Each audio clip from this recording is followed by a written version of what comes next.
சுத்த நாமத்துக்கு மகிமை உண்டாவதாக. இந்த புதிய நாளை தேவனுடைய கரத்திலிருந்து நாம் ஒவ்வொருவரும் பெற்று தேவன் நமக்கு கிருபையாய் கொடுத்த இந்த புதிய நாளிலே தேவனுடைய கிருபையினாலும் தயவினாலும் இரக்கங்களினாலும் நம்மை முடிசூட்டி இந்த நாளிலே what we need to do according to the God's plan and will என்பதை அறிந்து தெளிவாய் புரிந்து தெளிந்த புத்தியோடு கூட இந்த நாளிலே நம்மை முற்றும் ஜெயக்கொள்ள போக பண்ணுகிற கர்த்தருக்கு இருதயத்தின் ஆழத்திலிருந்து நன்றிகளை செலுத்தி இந்த சத்தத்தை கேட்கிறவங்கள் ஒவ்வொருவரையும் பிதா குமாரன் பரிசுத்த ஆவியின் நாமத்தினாலே ஆசீர்வாதத்தை வாழ்த்துகிறேன்.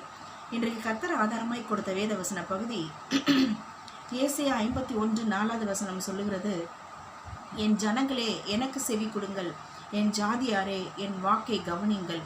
வேதம் என்னிலிருந்து வெளிப்படும், என் பிரமாணத்தை ஜனங்களின் வெளிச்சமாக ஸ்தாபிப்பேன்.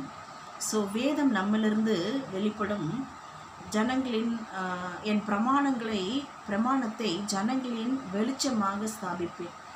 ஸோ ஜனங்களுக்கு வெளிச்சமாய் தேவன் கொடுத்த பிரமாணங்களும் நம்முடைய வாயிலிருந்து தேவனுடைய வேத வசனமும் வெளிப்படும் என்பதைத்தான் ஏசாயா தீர்க்கதரிசி மூலமாக இந்த வார்த்தை நமக்கு புரிய வைக்கிறது. ஸோ இந்த வார்த்தையிலிருந்து நாம் பார்க்க போகிற டைட்டில் என்ன என்று பார்ப்போமானால், what will happen at the time of the law of God's words will go out from me.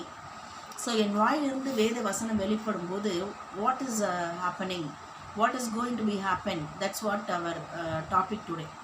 அதாவது வேத வசனம் என்னுடைய வாயிலிருந்து வெளிப்படும் போது கர்த்தர் எதை நடத்த போகிறார், எதை செய்ய போகிறார் என்பதை தான் பார்க்க இருக்கிறோம். Number 1, we do not fear the reproach of men or be terrified by their insults. மனுஷர்களுடைய நிந்தனைக்கு பயப்படாமலும் அவர்கள் தூஷணங்களால் கலங்காமலும் இருப்போம்.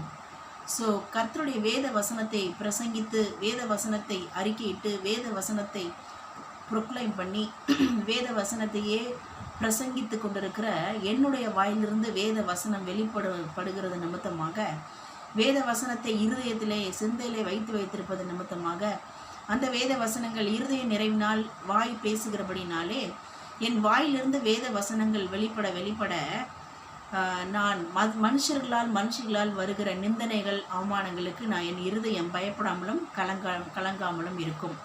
Number 2, God's righteousness will last forevermore, my salvation through all generations. அதாவது வேத வசனத்தை நான் பேச கர்த்தருடைய நீதி என்றென்றைக்கும் நிலைநிற்கும். ரட்சிப்பு, கர்த்தர் கொடுக்குற ரட்சிப்பு தலைமுறை தோறும் இருக்குமா. ஸோ கர்த்தருடைய வசனத்தை நான் எவ்வளவாய் பேசிக்கொண்டு அதை பிரசங்கித்து கொண்டு அதன்படி நடந்து கொண்டு இருக்கிறோனோ அவ்வளவாய் தேவ நீதி என்றென்றைக்கும் நிலைத்திருப்பதை என் கண்கள் காணும்.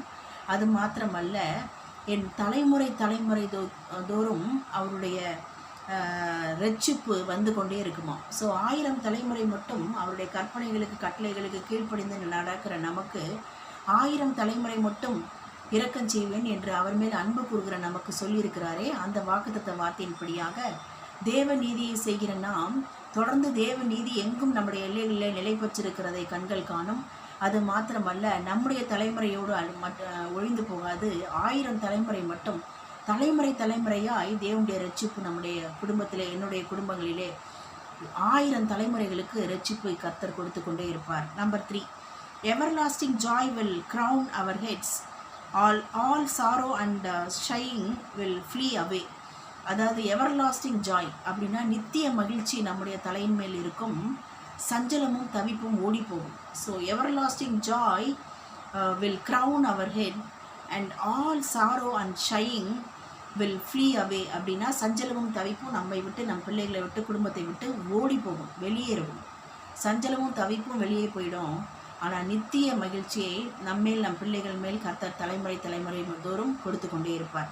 Number 4, our Lord put his words in my mouth and covered me with the shadow of his hand to say we are his people.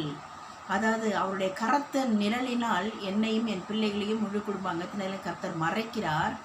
எதற்காக என்றால், அநேகர் பார்த்து சொல்லும்படியாக, நம்முடைய நாவுகள் பார்த்து சொல்லும்படியாக, நாங்கள் கர்த்தருடைய ஜனங்கள், தேவன் எங்களுடையவர், எங்களுடைய நேசர் என்னுடையவர், நாங்கள் அவருடையவர்கள் என்று சொல்லத்தக்கதாய், அவரே எங்கள் தேவனாய் இருக்கிறார், நாங்கள் அவருடைய சொந்த ஜனமாய் இருக்கிறோம் என்று சொல்லத்தக்கதாய் கர்த்தர் அவருடைய கரத்தின் நிழலினால் நம்மை மறைத்து தொடர்ந்து அந்த வாயின் வார்த்தைகளிலே வேத வசனமே வெளிப்படும் இந்த நேரத்தில் தான் கரத்தின் நிழலினால் நம்மை பாதுகாத்து மறைத்து நம்மை தொடர்ந்து கர்த்தர் என்ன பண்ணுறாரு, வாயிலே அவருடைய வேத வசனத்தை அருளி அவருடைய நிழலினால் மறைத்து நம்மை பாதுகாத்து வருகிறார், இனிமேலும் பாதுகாப்பார். Number 5, our Lord taken away our hand, the cup that made us stagger and put it into the hands of our tormentors. அதாவது தத்தளிப்பின் பாத்திரத்தை நம்முடைய கரத்திலிருந்து கர்த்தர் நீக்கி போட்டு நம்மை உபத்திரவப்படுத்தின, நம்மை துன்புறுத்தின நம்முடைய சத்துருக்கள் கையிலே அந்த தத்தளிப்பின் பாத்திரத்தை கர்த்தர் கொடுப்பாராம். அவர் வேத வசனத்தை நம்ம வாயில அருளி அந்த வேத வசனத்தை நம்மிடத்திலிருந்து வெளிப்பட சத்துருக்களுக்கு, நம்மை உபத்திரப்படுத்துகிறவர்களுக்கு அந்த தத்தளிப்பின் பாத்திரத்தை கொடுத்து நம்மையோ சந்தோஷமாய் மகிழ்வித்து சுகமாய் வாழ பண்ணுகிறார். So this is what these are all the things is keep on happening because the God's words or the law of Lord is keep on coming out from my mouth. So கர்த்தருடைய வசனத்தை பேச பிரசங்கிக்க there will be a power will be manifesting through the Holy Spirit anointing, and also he is also working all 24/7 365 days in a year. So he is hard working personality who is inside of me will manifesting his supernatural power everywhere, here and there, in all our territories, to be known Jesus is the Lord and we are his people என்பதை நிரூபிக்கும்படியாய் கர்த்தர் தொடர்ந்து அவருடைய வல்லமையை வெளிப்படுத்தி கொண்டே இருப்பார். So வசனத்தை பேச இத்தனை காரியங்களும் கர்த்தர் நடப்பித்து கொண்டே இருப்பார். கர்த்தர் தாமே இந்த கேட்ட வார்த்தையின்படியாக நம்மையும் நம் பிள்ளைகளையும் முழு குடும்ப அங்கத்தினர்கள், சொந்த பந்துக்கள், உற்றார உறவினர்கள், சபை மக்கள் யாவரையும் இந்த கேட்ட வார்த்தையின்படியாக ஆசீர்வதிப்பாராக. கர்த்தர் தாமே மகிமைப்படுவாராக. God bless you all. Amen.